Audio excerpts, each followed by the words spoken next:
अस्सलाम वालेकुम रहमतुल्लाहि व बरकातुहू। आज के इस लेक्चर में हम क्या करेंगे, माइकलिस मेंटन इक्वेशन के बारे में थोड़ा सा स्टडी करेंगे। इसके लिए सबसे पहले तो हमें इस इक्वेशन का पता होना चाहिए कि एंजाइम और सबस्ट्रेट का जो है आपस में मैकेनिज्म किस तरह से होता है।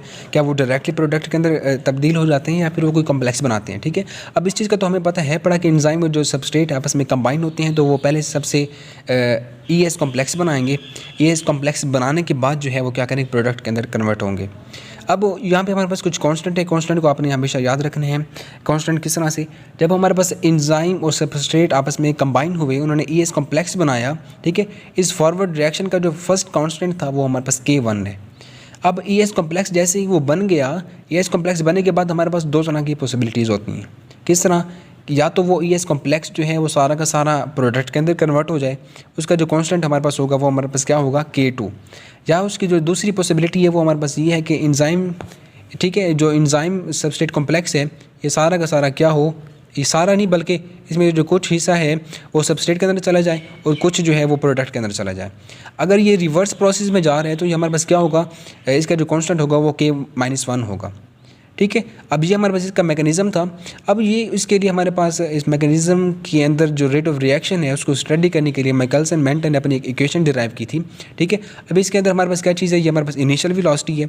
इनिशियल वेलोसिटी को फाइंड आउट करने के लिए हम क्या करते हैं, वी मैक्सिमम को हम मल्टीप्लाई करवा देते हैं सबस्ट्रेट की कॉन्सेंट्रेशन के साथ, और इस दोनों को हम डिवाइड करवा देंगे किसके साथ, मैकेनिकल कांस्टेंट के साथ, और इसको ऐड करवा देंगे सबस्ट्रेट की कॉन्सेंट्रेशन के साथ। अब वी इनिशियल जो हमारे पास ये V0 है, ये इनिशियल वेलोसिटी, इसका क्या मतलब है, जैसे ही सबस्ट्रेट और एंजाइम को आपस में हमने कंबाइन करवाया था, उन्होंने अपना रिएक्शन स्टार्ट किया और रेट ऑफ रिएक्शन जैसे ही स्टार्ट हुआ, ठीक है, उस स्टार्टिंग वेलोसिटी को हम क्या कहते हैं, इनिशियल वेलोसिटी।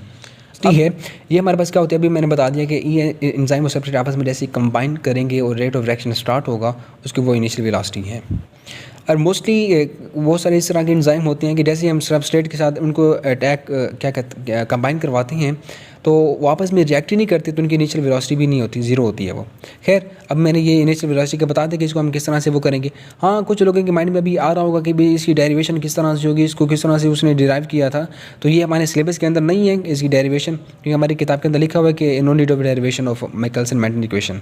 ओके, अब ये हमारे पास है Km हमारे पास क्या चीज़ होती है, ये बहुत ज़्यादा मोस्ट इंपॉर्टेंट है। Km ये हमारे पास है माइकलिस का कांस्टेंट, ये जो दिया हुआ है। ठीक है, अब माइकलिस का कांस्टेंट हम किस तरह से फाइंड आउट करेंगे, ये जो हमारे पास K1-1 है, यानी ES कॉम्प्लेक्स। K-1 हमें क्या चीज़ बता रहा है कि ES कॉम्प्लेक्स कितना खुद को सबस्ट्रेट के अंदर लेके जा रहे हैं। ठीक है, कितना वो रिवर्सिबल रिएक्शन करवा रहे हैं, वो हमारे पास K-1 कांस्टेंट बता रहे हैं। उसको हम ऐड करवा देंगे K+2 के साथ। अब K+2 हमें क्या बता रहा है, वो ये बता रहा है कि ES कॉम्प्लेक्स जो है वो कितना प्रोडक्ट के अंदर कन्वर्ट हो रहा है।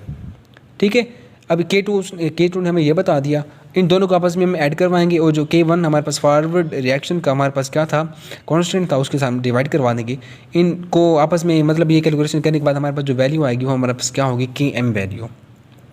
ओके, Km वैल्यू दरअसल हमारे पास होती क्या है, half of the maximum velocity. अब ये क्या चीज़ होती है इसकी मैं आपको अभी बाद में बताता हूँ। खैर, इस इक्वेशन के लिए कुछ हम अजम्पशन करते हैं कि भाई जो एंजाइम वाला रिएक्शन हो रहा है वो इस तरह से हो रहा होगा कि उसकी जो एंजाइम है आपस में, वो एंजाइम की कंसंट्रेशन कांस्टेंट है और सबस्ट्रेट की कंसंट्रेशन जो है वो हम इंक्रीज़ करते जा रहे हैं। ठीक है, इन दोनों की जो आपस में कंसंट्रेशन है, ये हम कहते हैं कि सबस्ट्रेट की कंसंट्रेशन के इंक्रीज़ करने से हमारे पास क्या होगा, कुछ हद तक तो इनिशियल वेलोसिटी जो है वो बढ़ती रहेगी, लेकिन एक ऐसा पॉइंट आएगा कि वहाँ पे इनिशियल जो वेलोसिटी थी या velocity of rate of reaction था वो हमारे पास क्या होगा, स्टॉप हो जाएगा। अब वो स्टॉप क्यों होगा, इसलिए स्टॉप होगा कि एंजाइम की जो एक्टिव साइट थी वो कम्प्लीटली फिल्ड हो चुकी हैं। अब वो सबस्ट्रेट की कंसंट्रेशन के ऊपर डिपेंड नहीं कर रही। ठीक है, इसका मतलब ये हमारा क्या कहते हैं, हम अज्यूम करते हैं कि सबस्ट्रेट की कंसंट्रेशन के ऐड करने से हमारे पास जो रिएक्शन है वो भी हमारे पास क्या होता है, इंक्रीज़ होता है। और दूसरा हम एजम्पशन क्या करते हैं कि जो स्टेडी स्टेट होनी चाहिए। अब स्टेडी स्टेट का क्या मतलब है कि जो हमारे पास ES कॉम्प्लेक्स था ये खुद को इक्विलिब्रियम के अंदर रखता है। इस तरह से नहीं होता हर रिएक्शन के अंदर के सारे एंजाइम जो हैं रियलिटी के अंदर प्रोडक्ट के अंदर कन्वर्ट हो जाएं। आइडियल के अंदर इस तरह होता है कि सारे के सारे जो ये कॉम्प्लेक्स थे वो सारे प्रोडक्ट के अंदर कन्वर्ट हुए आइडियल इक्वेशन के अंदर, लेकिन हकीकत के अंदर रियलिटी में इस तरह नहीं होता। अब रियलिटी के अंदर क्या होता है कि ES जो कॉम्प्लेक्स है ये खुद को इक्विलिब्रियम स्टेट के ऊपर रखते हैं कि कुछ प्रोडक्ट बनाएगा, कुछ ये जो सबस्टेट है उनको वापस से रिवर्स करवा देगा। अब जो इसकी इक्विलिब्रियम स्टेट है, इस इक्विलिब्रियम स्टेट को हम क्या कहते हैं? Steady state. और ये हमारे पास दूसरी अजम्पशन होगी। तीसरी अजम्पशन क्या है कि इनिशियल वेलोसिटी का होना ज़रूरी है। अभी मैंने पहले बता दिया था कि अगर इनिशियल वेलोसिटी नहीं है तो इसका क्या मतलब है कि सबस्ट्रेट एंजाइम के साथ रिएक्ट ही नहीं कर रहे, कंबाइन ही नहीं हो रहे, तो उनकी जो इनिशियल वेलोसिटी होगी वो ज़ीरो होती है। इसलिए वो कहते हैं कि माइकलसन मेंटन इक्वेशन के लिए कंसंट्रेशन ऑफ एंजाइम और सबस्ट्रेट दोनों का होना ज़रूरी है, कंडीशन का स्टेडी स्टेट होना ज़रूरी है इस कॉम्प्लेक्स का, और उनकी इनिशियल वेलोसिटी का भी होना बहुत ज़रूरी है। ओके, अब देखिए इसका कंक्लूजन किस तरह से होगा। जब सपोज़ करिए कि हमारे पास कितने 10 एंजाइम हैं, ठीक है, उन 10 एंजाइम को हमने क्या करवाया, 10 सबस्ट्रेट के साथ ऐड करवा दिया। अगर हमारे पास क्या हुआ, 10 के 10 जो है आपस में सबस्ट्रेट और एंजाइम आपस में क्या हुआ, कंबाइन हुए और उन्होंने क्या किया, हमारे पास प्रोडक्ट बना दिए। ठीक है, अब इनकी अफिनिटी हाई थी, इनको वेट नहीं करना पड़ा। जितने सबस्ट्रेट हमने ऐड करवाए, जितने एंजाइम थे उसके अंदर, क्या हुआ, उन्होंने आपस में फ़ौरन यानी इमीडिएटली उन्होंने एक्ट किया, प्रोडक्ट बना दिया। ठीक है, अब इनकी अफिनिटी काफ़ी हाई थी। अब जितनी अफिनिटी काफ़ी हाई होगी, Km की जो वैल्यू है वो उतनी स्मॉल होगी। इस पॉइंट को आपने याद रखना है कि जितनी अफिनिटी ज़्यादा होगी, Km की वैल्यू उतनी स्मॉल होगी। अब इसका ज़ीरो ऑर्डर किस तरह से होगा कि जब हमारे पास हमने क्या किया था, 10 के 10 सबस्ट्रेट उसने फ़ौरन इमीडिएटली क्या किया, उन्होंने आपस में कंबाइन कर लिए थे, और सबस्ट्रेट की कंसंट्रेशन मज़ीद ऐड करने पे जो रेट ऑफ रिएक्शन है वो तब्दीली नहीं हो रहा। ठीक है, फॉर एग्जांपल अगर हमारे पास 10 सबस्ट्रेट थे, हमने क्या किया, 10 एंजाइम थे, 10 सबस्ट्रेट हमने ऐड करवाए, प्रोडक्ट बन गए।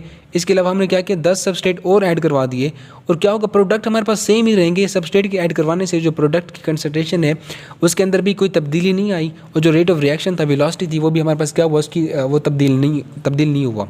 यानी कि सबस्ट्रेट की कंसंट्रेशन के ऊपर इंडिपेंडेंट है। ठीक है, अगर डिपेंड नहीं कर रहा सबस्ट्रेट की कंसंट्रेशन के ऊपर कोई भी रिएक्शन, वो हमारे पास क्या होगा, ज़ीरो ऑर्डर रिएक्शन होगा।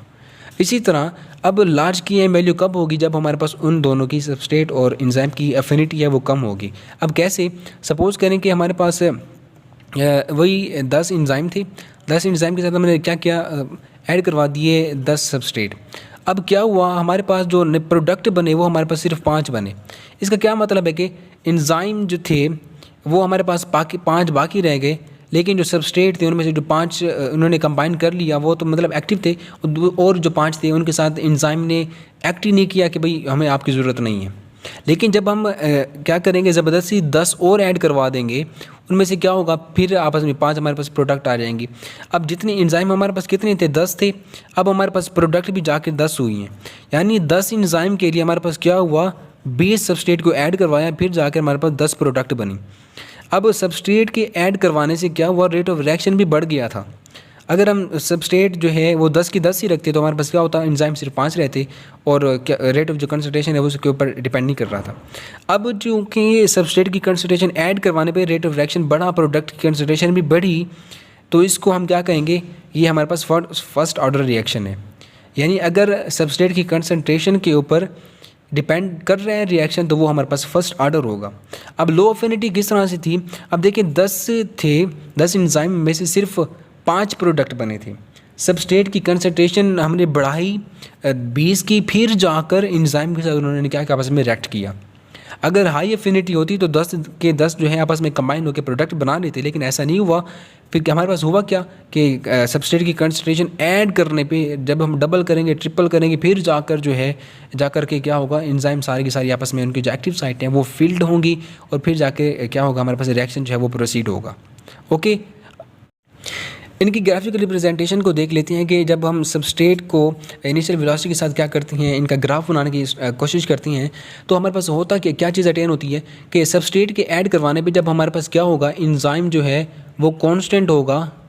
ठीक है, जब एंजाइम की कंसंट्रेशन जो है वो कांस्टेंट होगी, तो सबस्ट्रेट के ऐड करवाने पे जो इसकी इनिशियल वेलोसिटी थी वो भी इंक्रीज़ होती गई। और जैसे इसकी जो इनिशियल वेलोसिटी है वो इंक्रीज़ हो रही थी। ओके, अब एक वक्त आएगा कि सारे के सारे जो एंजाइम और सबस्ट्रेट आपस में कंबाइन हो जाएंगे, एक्टिव साइट सारी की सारी कंबाइन हो जाएंगी, तो उस वक्त जो वेलोसिटी हमारे पास अटेन होगी वो कौन सी होगी, वो हमारे पास वी मैक्स होगी। ठीक है, अब वी मैक्स हमारे पास कब अटेन हुई, जब सारी की सारी एक्टिव साइट जो हैं वो सारी फिल्ड हुई और सबस्ट्रेट के साथ उन्होंने क्या किया, कॉम्बिनेशन शो कर दिया अपना। अब वी मैक्सिमम का जो हाफ है, जहाँ पे भी हमारे पास अटेन होगा हाफ ऑफ वी मैक्सिमम, इस पॉइंट को हम क्या कहते हैं, के एम। अब शायद आपको याद होगा मैंने स्टार्ट के अंदर कहा था कि जो के एम है ये दरअसल होता क्या है, ये half of the we maximum होता है। ओके, ये हमारे पास क्या होगा, ये half of the we maximum हमारे पास अटेन हो गया। अब ये ग्राफ था मैकेलिस मेंटन इक्वेशन के मुताबिक। अब चूँकि हमारे पास इसकी जो कंसंट्रेशन है ये काफ़ी हाई होती है, अब इसकी कंसंट्रेशन काफ़ी हाई किस तरह होती है, अब चूँकि बात ये समझने की है, जब हम रिएक्शन ये हो रहा होता है किसी भी प्रोसेस के अंदर, तो वहाँ पे ये 10 से 20 एंजाइम तो नहीं होते ना, तो वो लाखों की तादाद के अंदर होते हैं। तो जब उनकी हम कैलकुलेशन करते हैं तो कैलकुलेशन जो है वो काफ़ी डिफ़िकल्ट हो जाती है।